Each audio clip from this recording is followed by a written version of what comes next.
biztosan nem erről van szó. Honnan tudod biztosan? Mert nem felel meg a többi kritérium. Nem lehet egy dologra rámutatni és rákényszeríteni erőszakkal, hogy erről van szó. Azt kell látni, hogy ennek a feladatnak lehet, vagy nem lehet. Ha ki van zárva, ő ki van zárva, akkor azt mondja neked, lehet, hogy én nem tudom azonosítani azt a szemét, akiről van szó ebben a bibliai versben, de attól biztosan nem őről van szó. Természetesen ez nem jelenti az, hogy más vallásúak nincs joguk abban hinni, amiben akarnak, ez teljesen természetes, hogy nekünk megvan adva lehet, hogy mi higgyünk a mi vallásunkban, és mindenkinek megvan adva lehet, hogy higgyen a saját vallásában. Számunkra ez az igazság.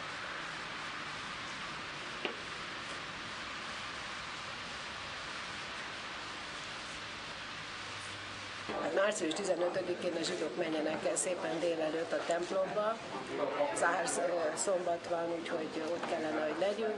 Én magam részt nagyobb problémát okoz nekem, hogy megyek el, mert március 15-én sose szoktam kimenni az útra, nem szeretem az atrocitásokat, szeretem elkerülni, úgyhogy remélem eljutok egészségbe a templomba, és utána haza.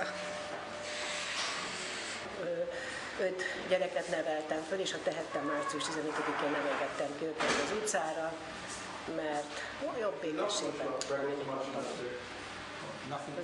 Köszönöm, megyek föl, mert ez a rész nagyon izgalomban hozott, szeretném elmondani többieknek. Most melyik részről?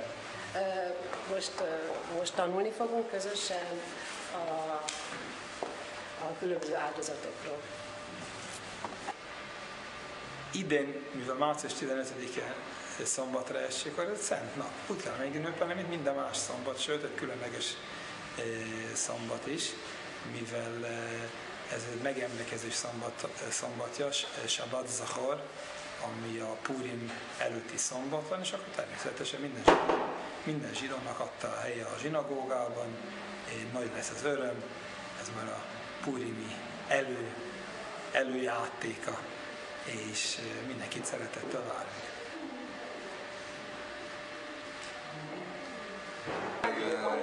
Együtt, hogy 1300 éven keresztül volt szentély, viszont a zsidó név történelmek az 1/3-ában volt szentély, akkor ez nem egy mellékes dolog volt, hanem a központi téma, ami körül sok minden épült, és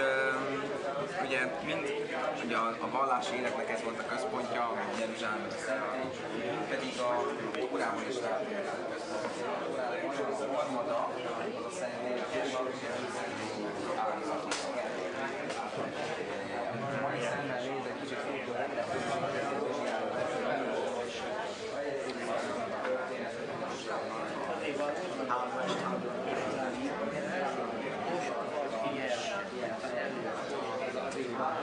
általában az áldozatok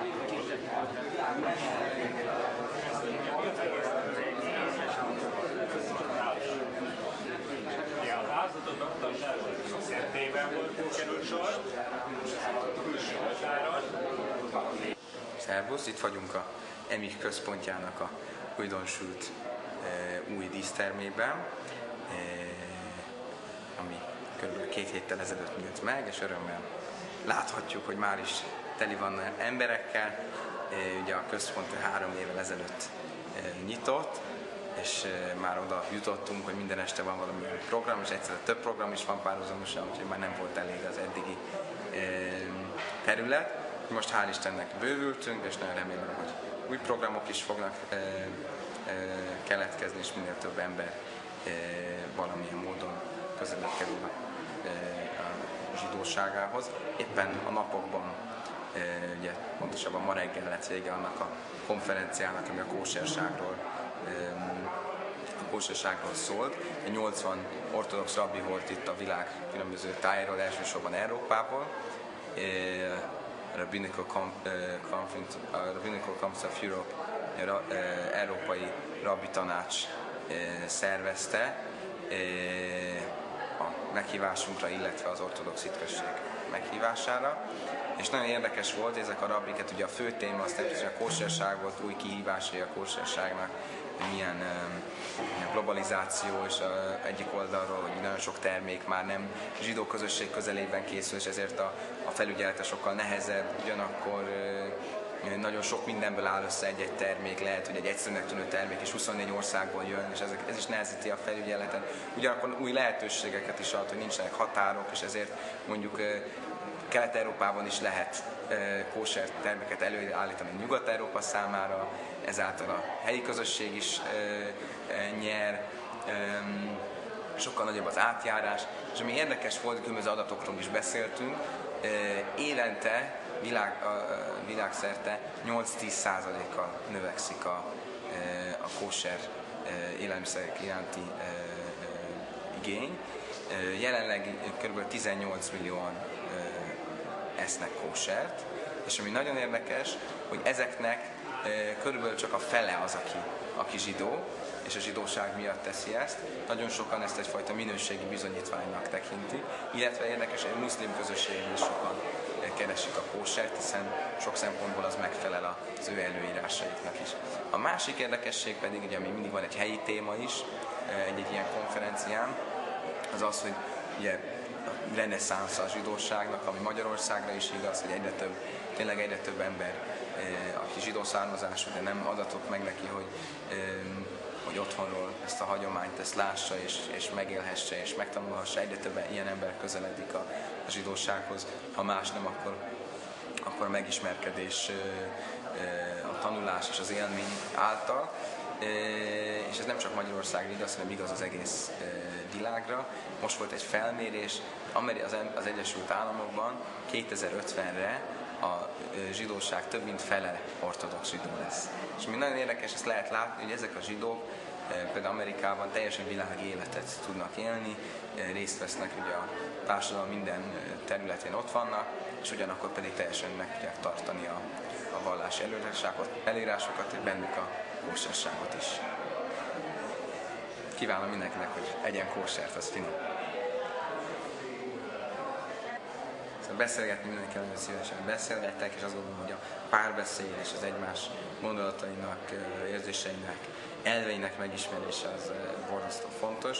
Az olyan kerekasztal beszélgetéseket, ahol meghívják különböző zsidó irányzatok képviselőit, azt azért nem preferálom és kedvelem annyira, mert a tapasztalatom az, hogy ilyenkor általában az egymás torkának esése szokott történni, és a hallgatóságnál nem annyira jön le az, hogy igazából milyen az a világnézet, amit egy ember képvisel, de épp most nemrég volt egy érdekes beszélgetés, 2 héttel ezelőtt például Darvas István rabbi kollégával, amiről ugye végül is kiderült, hogy mind a ketten úgy gondoljuk. Ugye az volt a kérdés, a föltett kérdés, az egy a Ladino bárban volt ez, és az volt a föltett kérdés, hogy szerintünk mi az autentikus zsidóság, és kiderült, hogy nagyjából ugyanazt gondoljuk, hogy a Shulchan Aruch az, ami végül is hát a mérvadó, és én úgy éreztem, hogy nagyon kellemes beszélgetés volt, annak egy olyan témákat is érintettünk, ami lehet, hogy más környezetben esetleg teljesen másképp jött volna le.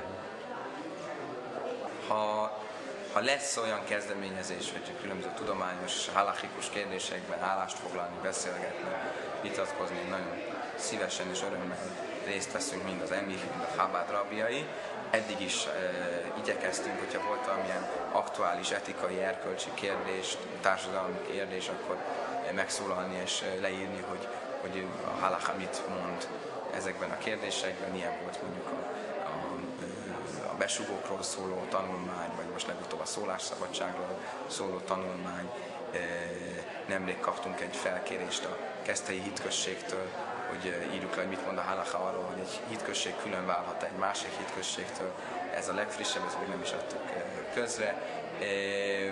Úgyhogy, és ugye 1000 más orvosi téma is volt, genetikai kérdések, volt szervátültetés, orvosi műhiba, és ezekben mindig igyekezünk azt megmutatni, hogy a zsidóság teljesen aktuális tanulságokkal bír, és ez a 3300 éves kultúra, hagyomány, vallás, ez nem idejét múlt, hanem sokkal inkább egy gerincet és egy tartást tud adni a mai világemberének is.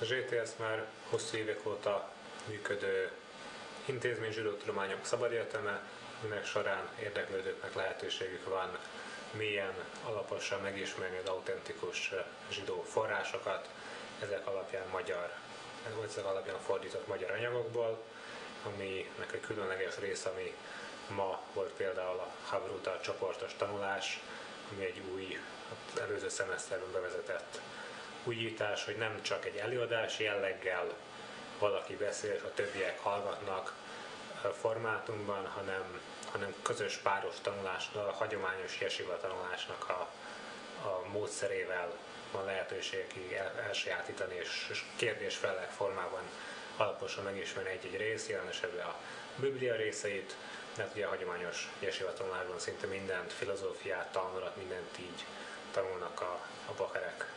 Tehát a ZTS-ben lehetőség van ezeknek a más témáknak a tanulására is, ugye Talmud, filozófia, a zsidóság mindennapjai, ez egy nagyon sikeres program, és során már több száz részvevőnek volt alkalma megismerni a zsidóság egy-egy részét a szemeszterek során, amik elmúlt években voltak megjelent 5 kötetbe tankönyvek is, és számos füzet, amiben különböző részt, az autentikus zsidóság különböző részét fordítottuk le, sok esetben adtuk ki legelőször magyar nyelven.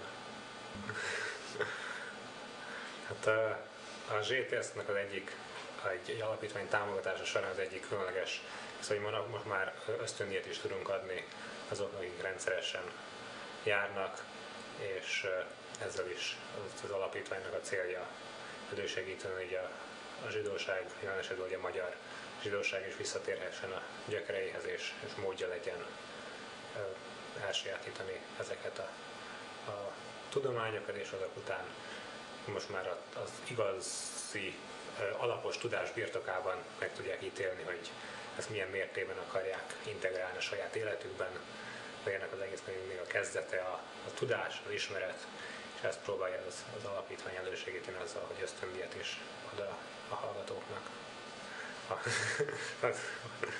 Tehát ma már az ZTS ugye egy ingyenes, sőt, akik rendszeresen részt vesznek, azoknak nem, hogy nem kell tandíjat fizetniük, hanem ösztöndíjat is kapnak a lelkes, sokat járó, jól tanuló hallgatók. És természetesen a szabadegyetem az minden résztvevőnek, férfiaknak, nőknek egyaránt nyitott, és ahogy a jesivágon általában a tanulás az külön tanulnak a fiúk és külön a lányok, ebben az esetben körülményeket tekintve szeretettel látunk mind férfiakat, fiúkat, mind hölgyeket, lányokat, akik együtt vehetnek részt az órákon, és természetesen mindenki együtt, egyenrangúan tehetnek fel kérdéseket, és vehetnek részt. Tényleg kell menni az én csajomhoz. Tudjátok, mi van ideírva? Slómó énekel. Zsuzsa, akkor a 7-es kérjük szépen.